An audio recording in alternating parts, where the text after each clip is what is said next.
Hello everyone, I am सुचि। तो आज हम देखेंगे लीड कोड का 101 question that is symmetric tree. तो यहाँ पर हमें दिया गया है root of a binary tree और यहाँ हमें चेक करना है कि हमारा जो बाइनरी ट्री बनकर आएगा वो हमारा सिमेट्रिक है या नहीं। तो यहाँ पर जो रूट है वो हमारा एरे के फॉर्म में है, मगर हमें पता होना चाहिए जैसे कि लिंक लिस्ट में हमारा फर्स्ट नोड जो होता है हेड और जिससे कनेक्टेड होते हैं बाकी सारे नोड्स, वैसे ही हमारा बाइनरी ट्री में भी एक नोड होता है जो कि होता है रूट, और रूट नोड से बाकी सारे नोड्स कनेक्टेड होते हैं। तो यहाँ पर रूट इज इक्वल टू ये एरे दिया हुआ है, इसका सिंपली यही मीनिंग है कि जो रूट नोड होगा वो फर्स्ट इंडेक्स को रिप्रेजेंट कर रहा होगा और फर्स्ट इंडेक्स का वैल्यू है 1, तो रूट नोड का वैल्यू 1 होगा और बाकी सारे उससे कनेक्टेड होंगे। तो चलते हैं हमारे अप्रोच की तरफ, जहाँ पर हम ये चेक करेंगे कि हमारा लेफ्ट साइड और राइट साइड बिल्कुल सिमेट्रिक है या नहीं ये पूरे ट्री के। तो ये हमारा बाइनरी ट्री है और ये हमारा रूट है। जैसे कि हमें पता है binary tree can only carry maximum of 2 nodes, तो यहाँ पर 1 नोड भी हो सकता है, 0 नोड भी हो सकता है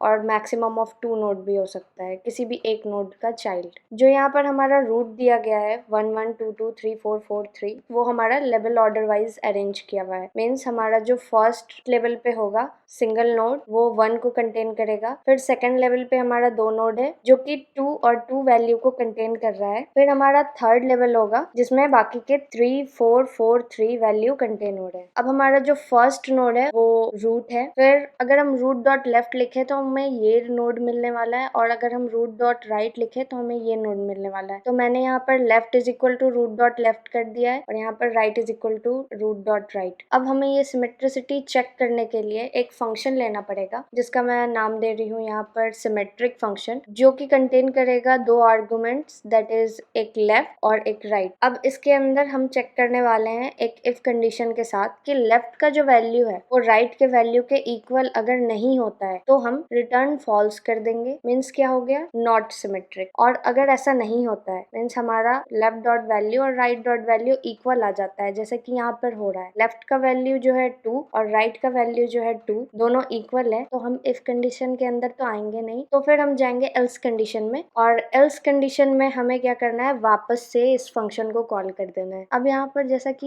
ये जो नोड है तो इसका लेफ्ट और इसका राइट और फिर ये वाला नोड का लेफ्ट और राइट हम कैसे चेक करेंगे, हम पहले इसका नाम देंगे, ये चारों नोड का नाम देंगे। जैसे कि ये जो लेफ्ट है तो लेफ्ट का लेफ्ट हमारा 3 हो जाएगा और ये लेफ्ट का राइट जो होगा वो हमारा 4 होगा, फिर ये राइट का जो लेफ्ट होगा वो राइट डॉट लेफ्ट होगा और वैसे ही ये राइट का राइट जो होगा राइट डॉट राइट ये वाला नोड हो जाएगा। तो अब हम इल्स कंडीशन में इस कदर से फंक्शंस को कॉल करेंगे जिससे हमारा लेफ्ट डॉट लेफ्ट और राइट डॉट राइट इस इफ कंडीशन के अंदर जाएगा तो चेक होगा, और फिर लेफ्ट डॉट राइट और राइट डॉट लेफ्ट जब इस इफ कंडीशन के अंदर जाएगा तो वापस से ये चेक होगा और हमें रिटर्न जो भी ट्रू हो या फॉल्स हो उस हिसाब से मिलता जाएगा। तो हम यहाँ पर एल्स कंडीशन में यही सिमेट्रिक फंक्शन यूज करके left dot left right dot right को चेक कर रहे हैं। तो यहाँ पर दूसरे फंक्शन में भी सेम वो ही काम हो रहा है, चेक। यहाँ पर लेफ्ट डॉट राइट और राइट डॉट लेफ्ट को चेक किया जा रहा है और दोनों ही अगर इक्वल होता है तभी ट्रू होगा, अदरवाइज फॉल्स आएगा। अब चलते हैं हम कोडिंग की तरफ और बाकी जो भी कंफ्यूजन होगा वो कोड में और भी क्लियर हो जाएगा।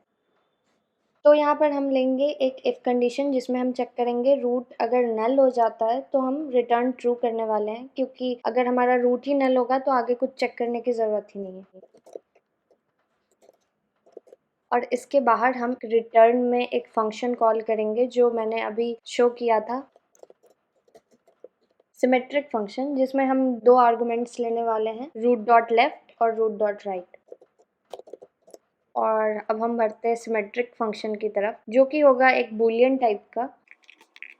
और इस सिमेट्रिक फंक्शन में हम 2 नोड को लेंगे जो कि रूट डॉट लेफ्ट ही होने वाला है और रूट डॉट राइट, जिसका हम नाम रखने वाले हैं लेफ्ट जो हमने देखा पहले, और दूसरे का नाम राइट, और दोनों ही हमारा ट्री नोड टाइप का होगा।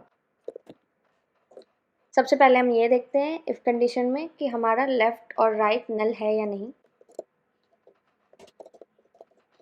और अगर इस दोनों में से कोई एक भी नल होता है, मीन्स अगर लेफ्ट नल होता है राइट नहीं, अगर राइट नल होता है लेफ्ट नहीं, तो ऑब्वियसली वो एसिमेट्रिक ही होने वाला है। तो भी वही बात हुई, तो हम रिटर्न में left is equal to right कर देंगे।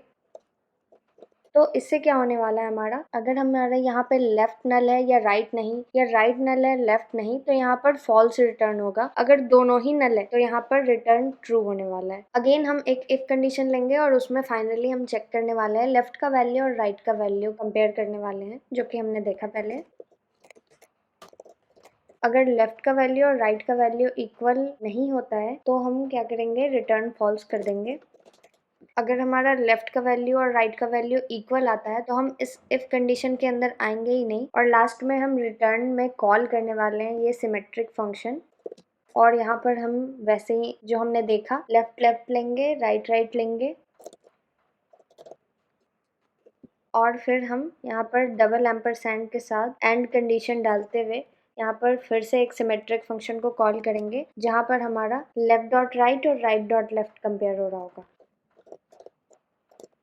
अब यहाँ पर दो दो तरीके का कंडीशन क्यों चेक किया गया है, तो यहाँ पर हमने left left right right left right right left सारे को चेक किया है, क्योंकि हमारे पास दो पेरेंट नोड है और उसका दो चाइल्ड नोड हो सकता है मैक्सिमम, क्योंकि ये बाइनरी ट्री है। तो हमारा कंडीशन क्या बनता है, 2 × 2 यानी कि 4। तो अब हम देखते हैं यहाँ पर रन करके,